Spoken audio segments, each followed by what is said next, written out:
안녕하세요. 중견기업에 다니고 있는 30대 여성입니다. 저는 키 165에 몸무게가 90kg 나가는 뚱뚱한 사람이었어요. 뚱뚱하다 보니 부당한 일을 많이 겪고 살았던 것 같아요. 예를 들어 여름에 냄새가 난다 싶으면 사람들이 저를 보곤 했어요. 그래서 더 깨끗하고 청결하게 다니려고 노력했죠. 뚱뚱한 사람들은 땀 냄새가 조금 더 나긴 하죠. 그리고 능력이나 업무 성과에 상관없이 게으르다거나 자기 관리가 부족하다는 말도 많이 들었죠. 대중교통을 이용할 때도 좁은 좌석에 앉거나 옆 사람과 신체 접촉이 많이 생겨 불쾌한 시선을 받곤 했어요. 얘기하자면 하루 종일 얘기할 수 있을 것 같아요. 회사에서는 아주 여우 같은 동기가 있어요. 미진이라는 친구인데 또 조금 괜찮은 외모를 가졌죠. 미진이는 틈만 나면 저를 못 살게 굴었어요. 회사에는 제가 관심 있어 하는 민준 과장님이 있어요. 저는 자신감이 없어 말도 잘 못 걸었죠. 한날은 일찍 출근해서 과장님 자리에 커피와 빵을 사서 올려놓았어요. 그런데 미진이는 그걸 지켜보고 있다가 과장님이 출근할 때 본인이 주는 것처럼 하는 거예요. 정말 얄밉고 화가 났어요. 제가 미진이에게 왜 그랬냐고 따지자 저랑 잘 될 수 있게 도와주는 거라고 하더라고요. 그리고는 과장님이 이번 주말에 저랑 만나자고 했다더라고요. 갑자기 미진이에게 미안해지면서 고마웠어요. 주말이 되어 약속 시간 약속 장소에 나갔어요. 그런데 과장님은 보이질 않았죠. 이 시간 정도 기다렸어요. 과장님, 저 희정인데요. 오늘 만나기로 하셨는데 어디쯤이세요? 네, 제가요. 희정 씨랑요. 저 지금 친구들이랑 등산 왔는데요. 네, 미진이한테 오늘 저랑 만나자고 말씀하셨던 거 아니에요? 무슨 말씀이에요? 그런 적 없어요. 이만 저 끊습니다. 정말 화가 끝까지 차올랐죠. 기분을 못 참고 엄청 울었습니다. 집 앞에 편의점에 앉아서 스트레스도 좀 풀 겸 여러 음식을 놓고 먹고 있었어요. 어떤 아주머니가 지나가시면서 조용하게 혼잣말을 했어요. 쯧쯧쯧 저게 돼지야. 하마야. 뚱뚱한데 왜 저렇게 많이 먹어? 하시는 게 들렸어요. 도저히 참을 수 없어 한마디 하려고 그 아주머니가 가는 방향을 보는데 저희 엄마랑 웃으며 대화를 하더라고요. 저를 가리키며 웃었고 엄마는 저와 눈을 마주쳐 놓고 모른 척 하더라고요. 집에 가서 엄마에게 무슨 상황인지 물어보니 엄마 친구가 너 뚱뚱하다고 보고 웃는데 차마 내 딸이라고 말을 못하겠더라. 저는 한날의 너무 큰 상처로 회사도 휴직을 내고 복수의 칼날을 갈며 운동을 시작했어요.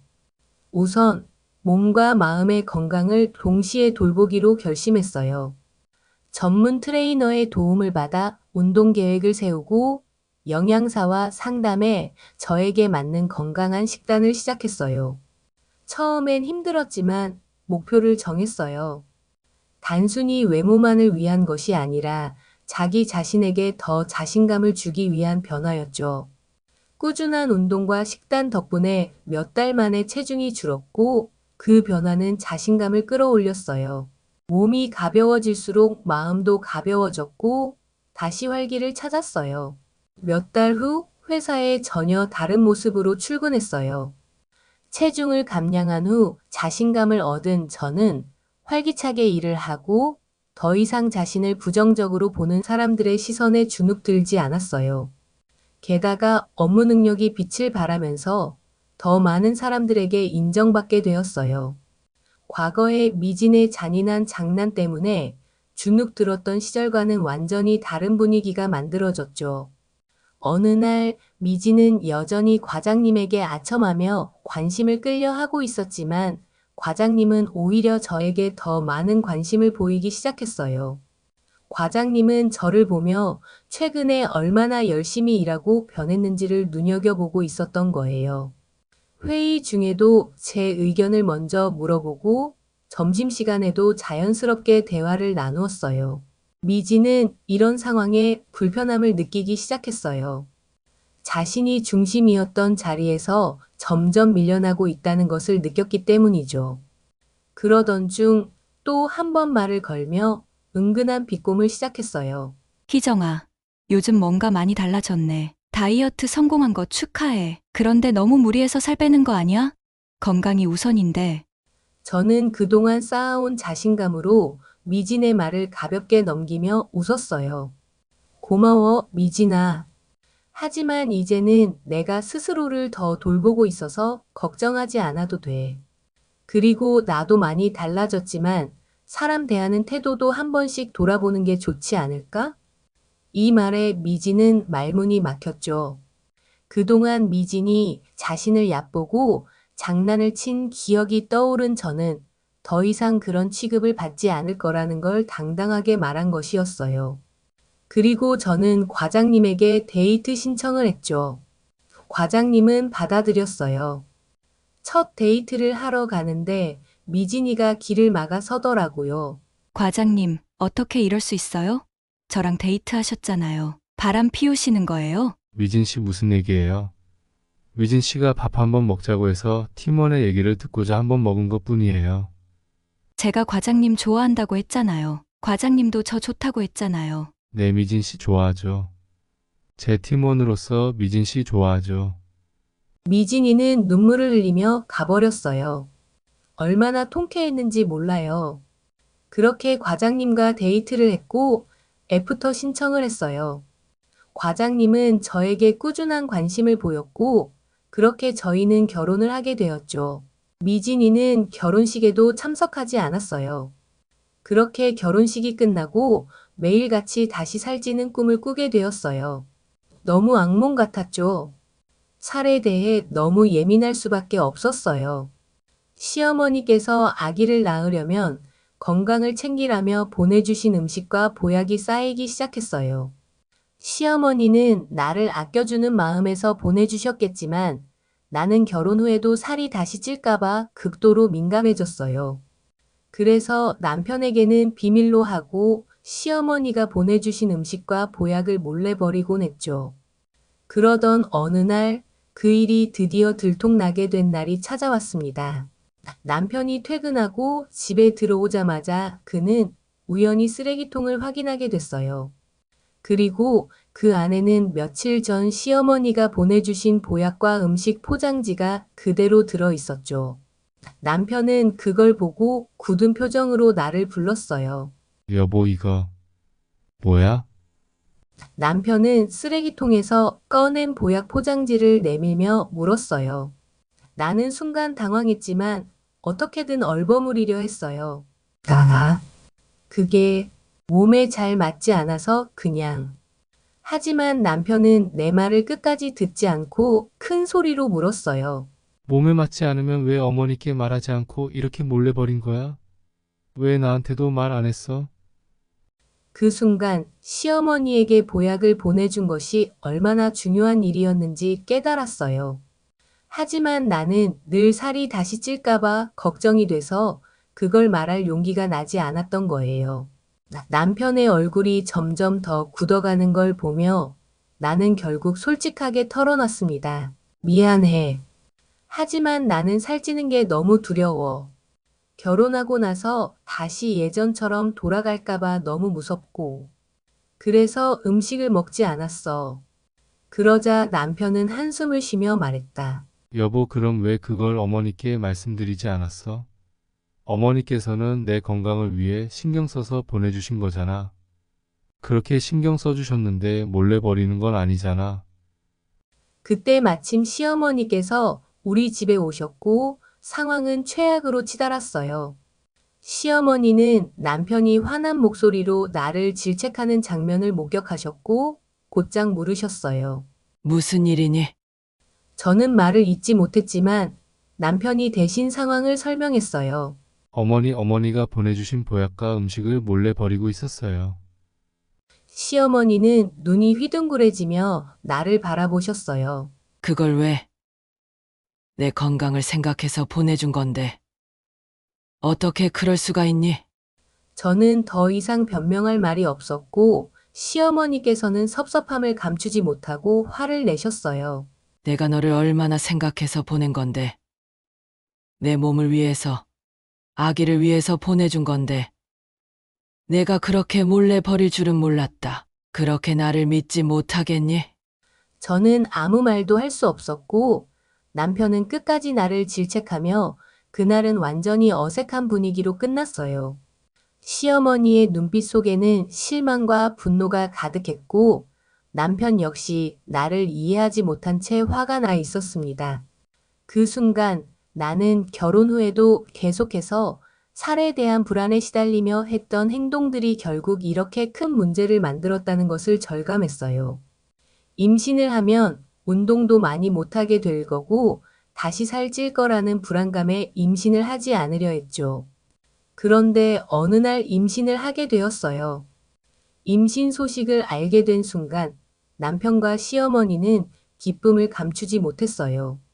그동안의 갈등은 마치 없었던 일처럼 사라졌고 온 가족이 축하와 기대감에 차 있었죠. 남편은 저를 한껏 챙기며 신경을 썼고 시어머니는 더 많은 건강식품과 보약을 보내며 이제 정말 내 몸을 위해 잘 챙겨야 한다. 고 당부했어요. 하지만 저는 여전히 살에 대한 불안감에서 벗어나지 못했어요. 임신 후 체중이 다시 급격히 늘까봐 두려워했고 저의 몸이 다시 예전으로 돌아가는 악몽을 꾸기도 했어요. 내 몸에 대한 불안감은 임신으로 인해 오히려 더 커져만 갔죠.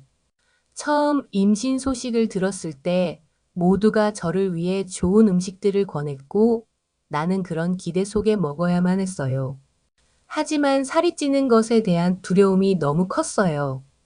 결국 남편이나 시어머니 앞에서는 음식을 먹는 척하면서 화장실로 가서 몰래 토하기 시작했어요. 아무도 눈치채지 못할 거라 생각했죠. 하지만 그렇게 먹고 토하는 생활이 반복될수록 몸은 점점 약해져 갔어요. 살이 찌는 걸 막기 위해 계속해서 운동을 강박적으로 했어요. 임신 중 운동을 해도 된다는 말에 너무 집착한 나머지 적당한 운동이 아니라 과도한 운동을 하고 있었죠. 집 근처 공원을 뛰듯이 걷고 매일같이 운동 시간을 늘려갔어요. 몸이 피곤하고 무거워져 가는 느낌이 들 때마다 더 강하게 운동을 했어요. 그럴수록 몸은 점점 더 힘들어졌지만 살이 찌는 공포에 사로잡혀 운동을 멈출 수 없었어요. 어느 날 운동을 끝내고 집에 돌아오자마자 이상한 통증이 느껴졌어요. 처음엔 단순한 피로라고 생각했지만 점점 통증이 심해졌고 피가 나는 걸 발견했죠. 놀란 마음에 남편에게 전화를 걸었고 남편은 급히 병원으로 저를 데리고 갔어요. 병원에서 의사는 저에게 임신 초기 유산의 징후가 보인다며 안정을 취하라고 했지만 이미 상황은 악화된 상태였어요. 그 순간 내 행동이 모든 것을 무너뜨렸다는 사실을 깨달았어요. 살을 찌우지 않기 위해 했던 과도한 운동과 먹고 토했던 나날들이 결국 내 아기에게 해를 끼쳤다는 생각에 사로잡혔어요. 병원에서 유산 소식을 듣자마자 남편과 시어머니는 큰 충격에 빠졌어요. 남편은 아무 말도 하지 못한 채 나를 안았고 시어머니는 나를 보며 눈물을 흘리며 이렇게 말했죠. 너를 위해 그렇게 챙겨줬는데 왜 그걸 받아들이지 못했니? 아기한테도 이런 일이 생기게 할 줄은 몰랐어. 그 말에 저는 더 깊은 죄책감에 빠졌고 눈물이 멈추지 않았어요. 내가 만들어낸 결과라는 생각에 무너졌고 가족들에게도 실망을 안겨주었어요. 아기를 잃은 슬픔과 함께 내 자신이 모든 것을 망쳤다는 생각에 더욱 고통스러워졌어요. 유산 후 내 마음은 그 어느 때보다 무거웠고 몸도 마음도 지쳐 있었어요. 하지만 시간이 지나면서 저는 저 자신을 조금씩 돌이켜보며 후회와 죄책감에서 벗어나려고 노력하기 시작했어요. 그 과정에서 내게 큰 위로가 되어준 사람은 남편이었어요. 처음에는 나 자신이 모든 것을 망쳤다고 자책하며 남편에게도 미안함을 가득 안고 있었지만 남편은 그런 저를 이해하고 무엇보다 내 곁에서 힘이 되어 주었어요. 남편은 내가 유산 후 무너져 있을 때도 한 번도 저를 책망하지 않았어요. 오히려 내게 이렇게 말했죠. 여보, 너도 많이 힘들었을 거야. 나도 내가 얼마나 고통스러웠을지 알아. 하지만 중요한 건 우리가 함께 이겨낼 수 있다는 거야. 우리가 앞으로도 함께 걸어갈 길은 아직 많이 남아 있어. 이 말은 저를 다시 일어서게 한 가장 큰 원동력이었어요. 남편의 그 한마디는 내가 스스로를 너무 몰아붙이지 않고 우리 사이의 신뢰와 사랑을 다시금 생각하게 했어요. 그는 저를 비난하거나 실망하는 대신 저를 안아주고 저와 함께 이 고통을 나누었어요. 이로 인해 우리 부부 사이의 유대는 오히려 더욱 단단해졌죠. 남편은 내가 힘들어할 때마다 저와 대화를 나누며 내 감정을 이해하려고 노력했어요. 내가 차마 말하지 못한 두려움과 불안을 꺼내놓을 때도 그는 내 이야기를 경청해 주었어요. 내가 겪은 모든 감정이 이해돼. 나도 그동안 우리 아기를 잃었다는 슬픔에 많이 힘들었어. 하지만 이제는 우리가 더 건강하게 다시 시작할 수 있을 거야. 라고 말하며 내게 다시 한번 새로운 출발을 위한 용기를 주었죠. 처음 유산 소식을 들었을 때 시어머니도 깊은 슬픔과 실망 속에 빠지셨던 것이 분명했어요. 하지만 시어머니 역시 시간이 지나면서 나에게 이해와 사랑을 보여주셨어요. 어느 날 시어머니께서 저를 따로 부르셨어요. 희정아, 그동안 내가 너한테 너무 미안했구나. 너를 위해 한다고 한 일이 오히려 내게 부담이 됐다는 걸 이제야 깨달았어. 내가 너무 내 방식대로만 너를 챙기려고 했던 것 같구나. 이 말을 들으니 저는 그동안 시어머니가 나를 얼마나 진심으로 아끼고 사랑했는지를 깨닫게 되었어요. 그리고 저도 시어머니께 솔직히 고백했죠. 어머니, 저도 너무 무서웠어요. 살이 찌는 게 두려워서 그만 아기와 저의 건강을 놓친 것 같아요. 정말 죄송해요. 시어머니는 내 손을 꼭 잡고 말했어요. 그런 말을 하지 말아라. 누구든지 실수할 수 있고 중요한 건 우리가 다시 시작할 수 있다는 거야. 너와 내 아들이 건강하게 잘 지내는 게 내게는 제일 큰 기쁨이란다. 이 말을 들으며 저는 그동안 내 안에 쌓여있던 긴장과 미안함이 한꺼번에 녹아내리는 것을 느꼈어요. 우리는 서로를 이해하고 다시 가족으로서 더 돈독해졌어요. 그 이후로 시어머니와 저의 관계는 훨씬 가까워졌고 서로의 입장을 더 잘 배려하고 존중하는 사이가 되었죠. 무엇보다 가장 중요한 것은 저 자신과의 화해였습니다. 저는 오랫동안 살에 대한 두려움, 외모에 대한 불안에 시달렸어요. 하지만 유산을 경험하면서 내가 정말 중요한 것을 놓치고 있었다는 사실을 깨닫게 되었어요.